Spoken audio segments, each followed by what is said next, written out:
Week-long pretrial hearing for the man accused of killing conservative activist Charlie Kirk wrapped up today with the defense calling one final witness. It's now up to a Utah judge to decide if there is sufficient evidence against Tyler Robinson to take this case to trial. CBS News legal contributor Jessica Levinson joins us now. Jessica, what did we learn this week?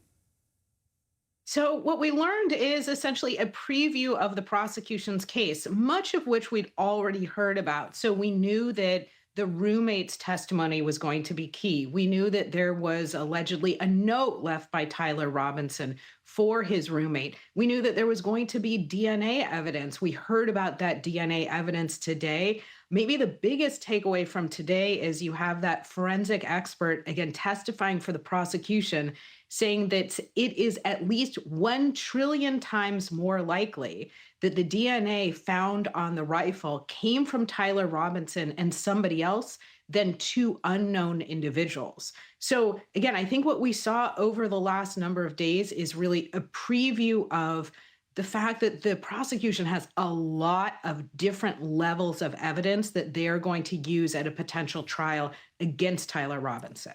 And what was the disposition of the defense attorneys in this process, and how much of a role did they have in either disputing or trying to recontextualize what was presented?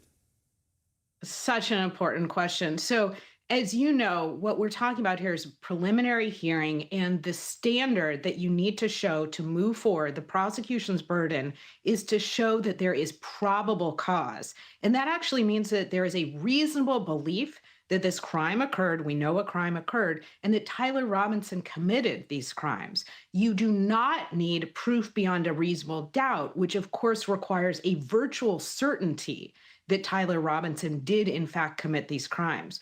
Now, I start with the burden of proof because that really feeds into what the defense needs to do here, which is the defense is just trying to, frankly, do what I think is almost insurmountable given the amount of evidence, to try and argue to a judge there's not probable cause here. What we saw is a little bit of a preview of the defense's strategy here, where we saw the defense try and question the credibility of the evidence and try and essentially poke holes in the prosecution's argument. I didn't hear them give a full alternate theory of the case, and I frankly think it would be strange to see that at this point in the case.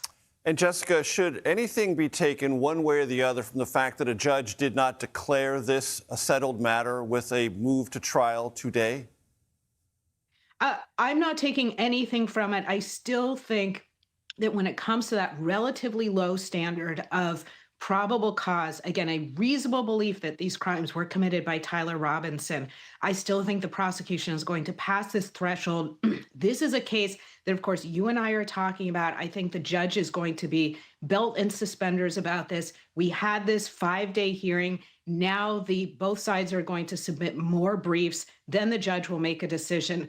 I don't take from this that the judge is unsure about where to go next. Jessica, I'm going to ask you an unanswerable question, and I'm not trying to be unfair, but you know that this process is occurring within a small cauldron of disinformation that Charlie Kirk's widow, Erica, and her larger family of survivors have been trying to combat about what this case is about and theories alternate than what the prosecutors presented.